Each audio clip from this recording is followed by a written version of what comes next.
허저 목사와 함께하는 PPT 설교. 마태복음 15장 7절에서 11절 풍요의 시작 마음이라는 제목으로 말씀 전하겠습니다. 외식하는 자들아 이사야가 너희에 관하여 잘 예언하였도다. 일러스되 이 백성이 입술로는 나를 공경하되 마음은 내게서 멀도다.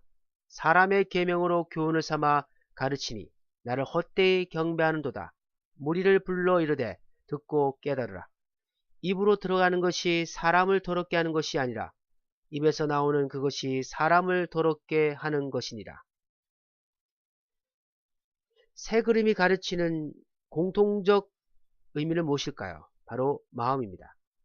마음은 이 새 그림처럼 다양한 상태로 표현되어 있습니다.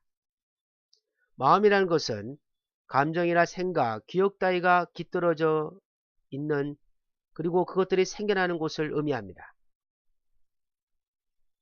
나의 마음은 지금 어떠한 상태일까요? 복잡한 상태입니까? 항상 공허한 상태입니까? 아니면 잘 정돈되어 있는 상태입니까? 반드시 우리는 마음이 어떤 상태인지를 확인하는 작업이 필요함을 기억하십시오. 이사야와 예수님께서 가르치시는 마음의 교훈이 무엇일까요? 첫 번째, 이사야는 마음을 분리의 관점으로 보고 있습니다. 분리의 관점이 무엇이냐면 마음과 행동은 분리될 수 있다는 사실을 가르쳐 주는 것입니다. 우리는 행동을 할 때 마음이 같이 움직인다고 생각하지만 이사야는 그 시대의 이스라엘 백성들의 모습 볼 때 분명히 행동은 하나님을 경외하고 하나님을 사랑한다고 말하지만 실제로는 마음에는 전혀 상반된 전혀 다른 상태를 발견한 것입니다. 7절 8절에 보시면 외식하는 자들아 이사야가 너에게 관하여 잘 예언하도다. 일러스되 이 백성이 입술로는 나를 공경하되 마음은 내게서 멀도다. 정상적인 것은 공경한다. 입술로 공경한다 할 때는 마음이 공경의 상태로 표현되어야 될 것인데 이사야가 백성의 삶을 봤을 때 입술로는 하나님을 공경한다 말하지만 이미 마음은 다른 곳에 빼앗겨 있는 상태, 이것을 가르쳐 주고 있습니다. 이사야는 믿음의 행위, 일반적으로 우리가 오늘날로 표현한다면 기도와 찬양과 전도와 봉사 같은 당연히 믿음과 하나님을 공경하는 마음으로 해야 될 행위가 전혀 다르게 입술로는 외형적 모습에는 하나님을 찬양하고 하나님을 섬기지만 마음의 진심은 이미 하나님을 떠나 있는 모습을 발견했다는 것입니다. 외식이라는 것은 마태복음 6장 16절에 금식할 때 너희는 외식하는 자들과 같이 슬픈 기색을 내지 말라.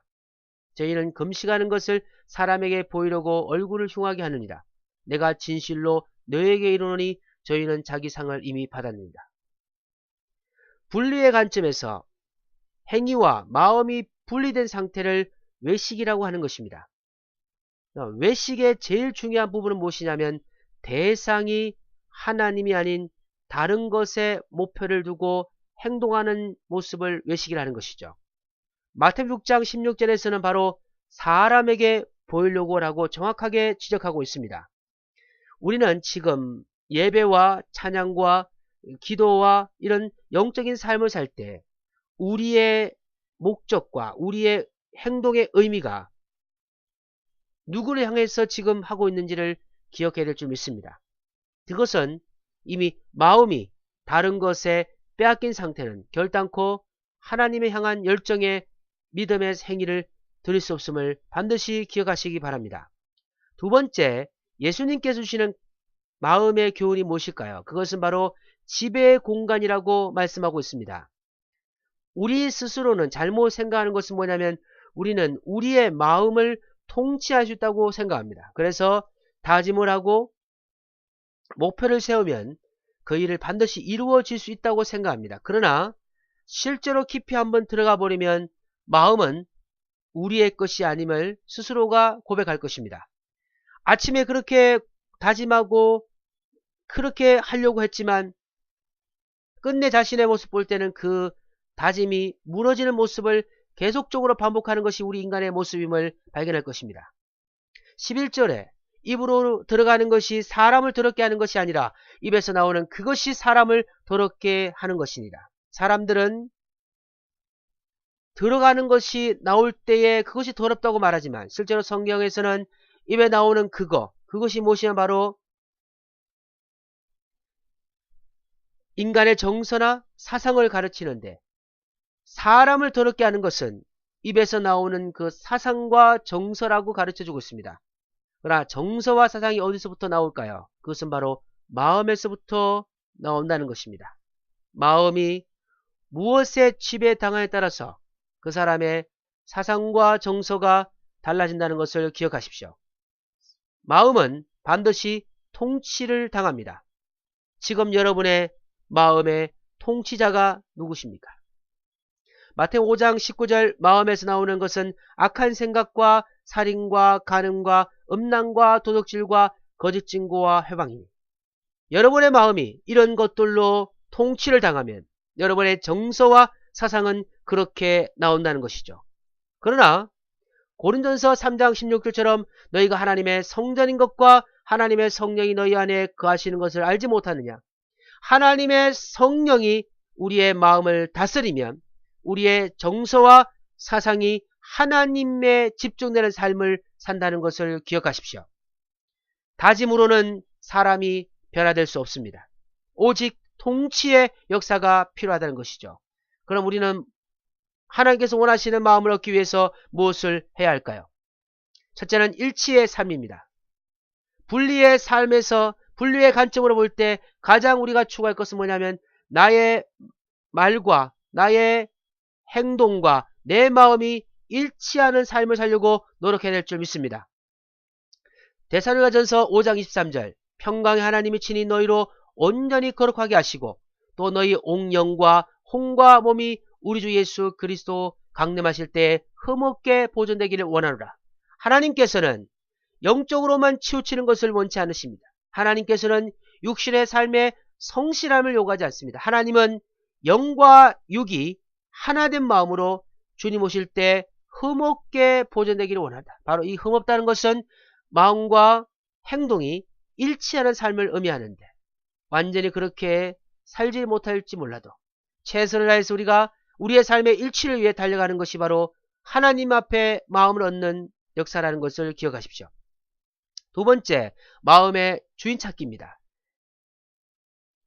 잠언서 4장 23절 모든 지킬 만한 것 중에 더욱 네 마음을 지키라. 생명의 근원이 이에서 남이니라. 우리는 우리 자신의 주인을 찾기 위해서 노력해야 됩니다. 그러나 마음은 너무나 빠른 시일 내에 변하기 때문에 매일매일 나의 마음의 주인이 누군지에 대해서 확인하며 나가야 될 줄 믿습니다. 이런 풍요는 손에 쥐어진 물질에서부터 시작되는 것이 아니고 우리 마음의 어떤 상태에 따라서 풍요는 시작됨을 기억하십시오. 생명의 근원이신 하나님께서 우리 마음을 붙잡으시면 우리 마음은 풍요로운 삶, 그래서 그 풍요로움이 우리의 삶 전체에 영향을 줄 줄 믿습니다. 말씀을 맺겠습니다. 이 의자는 바로 저와 여러분의 마음의 의자입니다. 이 의자에 어떤 주인을 모시며 살려고 노력하시겠습니까? 저는 우리가 하나님을 모신다면 그리고 그 하나님을 모셔서 우리의 삶의 일치를 위하여 최선의 삶을 산다면 하늘의 풍요로움이 우리 삶을 지켜주실 줄 믿습니다.